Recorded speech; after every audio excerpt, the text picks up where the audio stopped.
हूं जावेद और स्वागत करता हूं मैं आपका अपने चैनल फाइनेंस एक्सप्रेस पे। दोस्तों आज हम एक छोटा सा टॉपिक सीखेंगे टैली से हट करके। अब तक तो आपने टैली सीखते होंगे, टैली सीख रहे थे आप मुझसे। खैर टैली से याद आया कि भाई आपको टैली ERP9 अगर आपने सीखा है तो आप स्विच कर जाओ टैली प्राइम पर, ठीक है। क्योंकि जो टैली है अब आने वाले टाइम में उसका फ्यूचर ख़त्म हो चुका है, जहाँ था वो वहीं रुक गया। अब जो भी आगे का जो होगा वो अब सब कुछ टैली प्राइम पे होगा। तो खैर टैली प्राइम की क्या है उसके लिए मैं आगे वीडियो बनाऊंगा, इसी में डिस्क्रिप्शन में आपको दे दूंगा, जाके उसमें वीडियो आप उसका देख लीजिएगा आप लोग। वो क्या चीज़ है टैली 9 और टैली प्राइम में क्या डिफरेंस है, किसको सीखना चाहिए किसको नहीं, वो अलग बात है। खैर हम इस पे आते हैं जो हमारा आज का टॉपिक है। तो सबसे पहले हम अपने टॉपिक को देख लेते हैं। तो आप ये देख रहे हैं यहाँ पर कुछ जो ये बना हुआ है, एक छोटा सा चार्ट है, आप ये देख रहे होंगे। तो सबसे पहले इस चार्ट को थोड़ा सा हम दुरुस्त कर लेते हैं। आप ये देख रहे होंगे जैसे सीरियल नंबर 1 2 3 थोड़ा बीच में होता तो अच्छा लगता है, ये भी थोड़ा बीच में होता है तो अच्छा लगता है। ये बीच में थोड़ा बीच में नहीं है, मतलब साइड में ना, जैसे 45 यहाँ साइड में हुआ था। हम कैसे इसको करेंगे, तो इसके करने का जो तरीका है, जैसे मान लेते हैं आपको ये सीरियल नंबर, ये मेरा टॉपिक नहीं है लेकिन मैं बस ऐसे में सिखा रहा हूँ, अगर किसी को नहीं पता तो अपना देख ले, ठीक है। तो यहाँ पर मैंने इसको ऐसे क्लिक किया, यहाँ पर जो इस तरह से आप देख रहे हो एरो का साइन आ रहा है, यहाँ पर भी एरो का साइन आ रहा है, यहाँ पर भी। तो आप जिस लाइन को, जिस वाले को आपको बीच में करना है, सेंटर में इसको यहाँ पर करना है और यहाँ पर आना है जहाँ पर ये कलर आ रहा है, ये बीच में, ठीक है, ये जगह देख रहा होगे। तो यहाँ पर जैसे क्लिक करें तो यहाँ पर नीचे सेंटर दिख रहा है। खैर यहाँ पर आपको बीच वाले पर क्लिक करना है, जैसे बीच वाले पर करें देखो ये आपका सेंट्रलाइज हो गया सारा कुछ, ठीक है, ये सेंट्रलाइज। अगर आपको चाहिए सबको करना है तो एक एक करके करोगे तो थोड़ा टाइम लगेगा। तो मैं क्या करूँगा, एक ही बार यहाँ से लेके इन सारे पोर्शन को सिलेक्ट करूँगा, जहाँ तक भी अब हम आपका हमारा जो डेटा है, डेटा हमारा ज़्यादा बड़ा नहीं है, करीब करीब 50 से 51 तक ही है। तो मैं इसे ऊपर जाऊँगा, वापस सेलेक्ट करने के बाद फिर वापस यहाँ पर ऐसे कर दूंगा और ये आपने देखा ये बिल्कुल एक जैसे हो गया, ठीक है, सेंट्रलाइज हो गया। अब आपने देख रहा हो जो ये हेडिंग है, ये हेडिंग और ये दोनों मैच नहीं कर रहे हैं, मतलब अलग अलग एक जैसा ही लग रहा है। जैसे डिपार्टमेंट है तो डिपार्टमेंट थोड़ा अलग लगना चाहिए सेल्स में। तो मैं क्या करूँगा, इसको यहाँ से ऐसे लूँगा सबको सेलेक्ट करके, और यहाँ पर जो बी दिख रहा है, बी मतलब बोल्ड, इस पर एक बार ऐसे क्लिक कर दूंगा। देखा थोड़ा सा बोल्ड हो गया। अब मैं चाहूँ तो थोड़ा सा बड़ा कर दूँ, इससे छोटा होता है और इससे बड़ा होता है। तो मैंने इसको यहाँ से थोड़ा सा बड़ा कर दिया। बड़ा करने के बाद वही सिलेक्ट कर लेता दोबारा, और इसका मैं कलर चेंज कर लेता हूँ मैं। तो मुझे पीला कलर ठीक लग रहा है तो मैं पीला, अगर आपको कुछ और कलर चाहिए तो यहाँ बगल में जो डॉट लिखा हुआ है, ये थोड़ा सा पॉइंट है, इस पर क्लिक करके जो कलर आप देना चाहें वो दे सकते हैं। तो मैं यहाँ पर एक पीला कलर ले लेता हूँ ताकि एक समझ में आने लगे आपको। एक्चुअली मेरा ये सिखाने का पर्पज़ नहीं है कि मैं आपको पीला और नीला करना सिखाऊँ, हाँ जिसको नहीं पता वो ज़रूर सीख रहे होंगे। तो खैर अब मैं करना क्या है, अभी ये एक जैसे सब लग रहा है ना कि एक ही लाइन में, तो क्यों ना इसको अलग कर लिया जाए कॉलम वाइज। इसको बॉर्डर लगा देते हैं, यहाँ पे ऐसे क्लिक करेंगे और ये बॉर्डर का लाइन होता है। तो यहाँ पर ऐसे क्लिक करेंगे यहाँ पर पॉइंट वाले पे और नीचे जाएंगे ऑल बॉर्डर मतलब ये चारों तरफ से देखो ये बॉर्डर लग गया, ठीक है। अब इसे थोड़ा सा देखने में थोड़ा ठीक लगने लगा और कोई बात नहीं है इसमें। अब मैं क्या करूँगा, मुझे लग रहा है कि सबको कर देते हैं नीचे वाले जहाँ तक है। तो सबको करने के लिए मैं क्या करूँगा, यहाँ से ऐसे सेलेक्ट करूँगा माउस से और नीचे आते आ करके जहाँ तक हमारा डेटा है वहाँ तक लेकर के और वापस से फिर यहीं पर पॉइंट पे जाना है और यहाँ पे ऑल बॉर्डर क्लिक कर देना है। तो अब ये थोड़ा सा अब ऐसे दिखने लगा। खैर ये तो दिखने की बातें थी, अब हम इसमें सीखने के वाले हैं। अब पहले हम इस चार्ट को समझते हैं, जो हमारे पास टेबल है उसको समझते हैं, ये है क्या चीज़। यहाँ पर लिखा है एम्प्लॉय नेम, यहाँ पर डिपार्टमेंट लिखा है या मैनेजर लिखा है, सैलरी लिखा है। यहाँ पर ये लिखा है कि आप जैसे मान लीजिए कोई कंपनी है, जिस कंपनी में आप काम करते हैं या फिर किसी और कंपनी में अगर आप जाएंगे तो आपको एक छोटा सा डेटा दिया जा सकता है एज ए सिर्फ एक टेस्ट के लिए कि भाई ये डेटा लो और जरा मुझे इसमें कुछ चीज़ें करके दिखाओ। चीज़ें करके दिखाने का मतलब क्या होगा, आपको ये डेटा दे दीजिएगा और बोला जाएगा देखो ये डिपार्टमेंट है, सेल्स डिपार्टमेंट, मार्केटिंग डिपार्टमेंट, ठीक है, HR डिपार्टमेंट, मार्केटिंग डिपार्टमेंट। आपसे ये पूछा जाएगा जरा बताना कि भाई मार्केटिंग डिपार्टमेंट में कितने लोग काम करते हैं, IT डिपार्टमेंट में कितने लोग हैं और किनकी कितनी सैलरी है। तो आपको क्या लगेगा, अरे यार कैसे बताओ, टाइम लगेगा। सेल्स में काउंटिंग करोगे, आपका सेल्स हो गया, सेल्स में अनमोल है, आपका पेन से लिखोगे, फिर सेल्स में यहाँ पर ये हो गया, फिर सेल्स ये हो गया, फिर सेल्स डिपार्टमेंट में ये हो गया, इसमें एक कोई MH खान है, ठीक है। उसके बाद आप ढूंढोगे सेल्स में ये है। तो आपको इतना मेहनत नहीं करना है कि IT में कौन है, इसमें क्या है। तो इसके लिए एक टूल है, टूल जिसको फिल्टर कहते हैं। अब कुछ दोस्त सोचेंगे यार जिनको बहुत लोगों को फिल्टर पता होता है तो अब वो भागना शुरू करेंगे, कोई बात नहीं। तो इसको हम यूज़ कैसे करेंगे, ठीक है। तो इसके लिए हमें क्या करना होता है, यहाँ पर आप जाइए, देखो यहाँ पर दिख रहा होगा, यहाँ पर A to Z लिखा हुआ है, सॉर्ट एंड फिल्टर। तो इस पर एक बार ऐसे क्लिक करेंगे, जैसे ही यहाँ पर क्लिक करोगे नीचे फिल्टर का ऑप्शन आएगा। जैसे ही आप फिल्टर पे क्लिक करेंगे आप देख रहे होंगे ये छोटे छोटे बॉक्स बन गए, ये पहले बॉक्स नहीं थे। जैसे कि एक बार और मैं फिल्टर यहाँ तक क्लिक करूँगा तो ये बॉक्स गायब हो गया, यानी कि फिल्टर हट गया। अब मैं वापस जाऊंगा यहाँ पर फिल्टर पे, ये फिल्टर लग गया।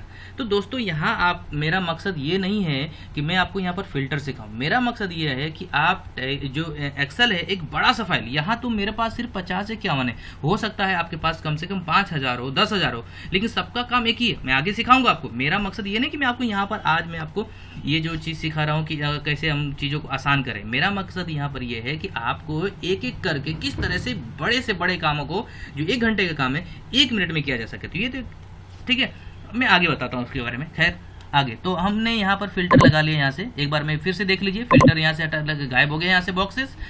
अब एक बार फिल्टर लगाओगे यहाँ से बॉक्स आ जाएगा। और भी चीज़ें हैं वो मैं आपको एक एक करके बताता रहूँगा। तो फिलहाल यहाँ पर ऐसे आ गया। अगर हमको जिनको, अब देखो इसको करने का जो तरीका आपसे इंटरव्यू में पूछा गया, आपको ये एक दे दिया गया टेबल, जरा करके दिखाओ। तो कई लोग जिनको फिल्टर आता होगा, अरे उनको अरे यार बड़ा आसान सवाल पूछ दिया, अब तुम्हें बताया था, यहाँ फिल्टर ले लिया। फिल्टर का मतलब क्या होता है, आप इसको जो चीज़ चाहिए उसके हिसाब से निकाल लो। आपसे पूछ रहा है डिपार्टमेंट वाइज, तो डिपार्टमेंट पे ऐसे क्लिक करोगे आप। अब यहाँ पर आ रहा है finance department, HR department, IT department, marketing, सब पे टिक है, यानी कि सारा चीज़ का डेटा दिख रहा है। आपको सेलेक्ट ऑल करके यहाँ से हटा देना है, मतलब सारे हट गए। अब आपको चाहिए सिर्फ फाइनेंस डिपार्टमेंट में लोग कितने काम करते हैं। तो यहाँ पर आपको जाना है, फाइनेंस पे क्लिक कर देना है और क्लिक कर देना है एक बार। अब क्या देखा आपने, इतना सारा डेटा में से सारा चीज़ें गायब हो गया, सिर्फ फाइनेंस वाला रह गया। तो आपने यहाँ पर ये देखा कि फाइनेंस डिपार्टमेंट में टोटल इतने लोग काम करते, तो बड़े आसानी से बता सकते हैं 1 2 3 4 5 6। खैर ये फाइनेंस डिपार्टमेंट का एक बार सारा डिटेल आ गया। अब इस चीज़ को आप कंपनी को दिखा सकते हैं कि सर हाँ ठीक है, फाइनेंस डिपार्टमेंट में इतने लोग हैं और इनके ये मैनेजर हैं। आपको लग रहा है कि फाइनेंस डिपार्टमेंट के अलावा अब इसको हटा दो, एचआर डिपार्टमेंट लगा दो। तो जो डिपार्टमेंट करोगे वो उसी डिपार्टमेंट के हिसाब से सारा डिटेल आएगा, बाकी चीज़ें आपके सामने से हट जाएगी। तो है ना कमाल की चीज़। तो फिल्टर आप यूज़ कर सकते हैं। लेकिन अगर मैं आपसे ये कहूँ कि ज़रा मुझे बताओ कि एचआर डिपार्टमेंट में कितने एम्प्लॉय काम करते हैं, कितने एम्प्लॉय काम करते हैं, तो आपने यहाँ से काउंट किया 1 2 3 4 5 6 7 8 9 10। बड़ी इजीली बता दिया भाई, एचआर डिपार्टमेंट में 10 लोग काम करते हैं पहले के कंपैरिजन के मुकाबले में। अगर मैं यहाँ से फिल्टर फिर से दोबारा हटा दूँ एक बार, तो फिर क्या हो गया, अब काउंट करो एचआर डिपार्टमेंट में, जरा काउंट करना भाई कितना है, 1 फिर 2 3, मुश्किल हो रहा है ना। तो ये होता है फिल्टर का कमाल। यहाँ पर एक बार आपने फिल्टर क्लिक कर लिया और यहाँ पर डिपार्टमेंट, यहाँ पर जाना है, सबको हटा लेना है जो भी है, एचआर डिपार्टमेंट या आईटी डिपार्टमेंट, जिसको आपको देखना है उस पर क्लिक कर दीजिए। तो ये आपका एचआर डिपार्टमेंट बड़े आसानी से काउंटिंग करके बता दिए। लेकिन दोस्तों ये चीज़ तो आपने सोचा ही नहीं कि यहाँ पर तो आपने 10 काउंटिंग कर दिया। अगर मैं आपको ये दे दूँ कि 5000 का लिस्ट दे दूँ आपको, तब कैसे बताओगे। 5 लाख का दे दूँ तो क्या सबको इसे काउंट करोगे कि कितना है।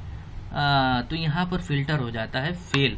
खैर ये मत सोचना कि ये काम का नहीं है, इतना तो आपने समझ लिया कि भाई काम का चीज़ है, ठीक है। अब आपसे अभी फिल्टर पे फिर से हटा रहा हूँ और आपसे फिर ये पूछा गया दूसरा सवाल। आपका इंटरव्यूअर जो इंटरव्यू ले रहा है वो बोल रहा है कि भाई देखना भाई, राहुल जो मैनेजर है, देखो यहाँ मैनेजर का कॉलम है, राहुल है, मोइन है, राहुल है, स्नेहा है, ये मैनेजर है। तो आपको ये बताना है कि देखो कि राहुल के मैनेजमेंट में, यानी कि जो राहुल मैनेजर, इसके अंदर कितने लोग काम करते हैं। तो अब राहुल के अंदर कौन कौन काम कर रहा है, अनमोल मारिया है, फिर ये आपका जेड हक है, ये यहाँ पर भी वही मुश्किल है। तो सिंपल है, आप यहाँ पर जाइए, फिल्टर लगाइए और यहाँ पर जाने के बाद आप यहाँ पे इसे क्लिक करिए, फिर यहाँ सारा हटा दीजिए और राहुल के बारे में जानना था, राहुल पे क्लिक करिए।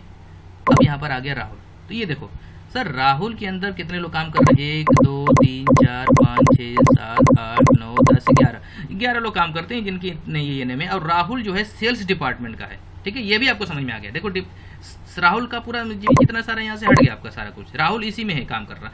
तो ये है फिल्टर का इस्तेमाल। लेकिन अभी मैंने फिल्टर की कुछ कमियां बताया। कमियां ये बताया कि अगर आपको ये जानना है कि राहुल,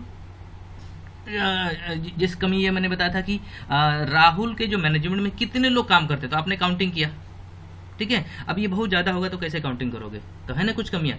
अब इसकी कमी में यहाँ पर नहीं बताने वाला। फिलहाल आप ये देखो कि हाँ फिल्टर जिनको नहीं आता था उनको आ गया या नहीं आया, ठीक है।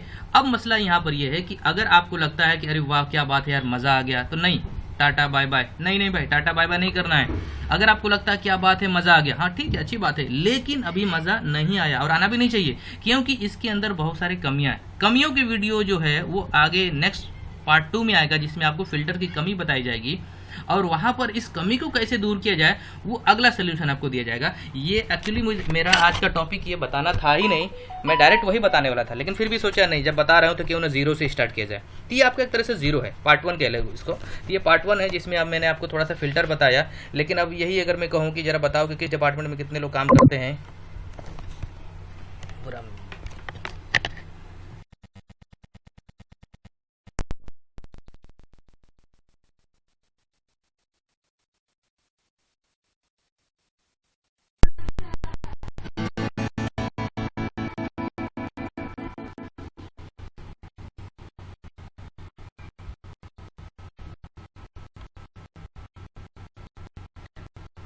हाँ, तो दोस्तों मैं यहाँ पर ये जो आपको बता रहा था अ,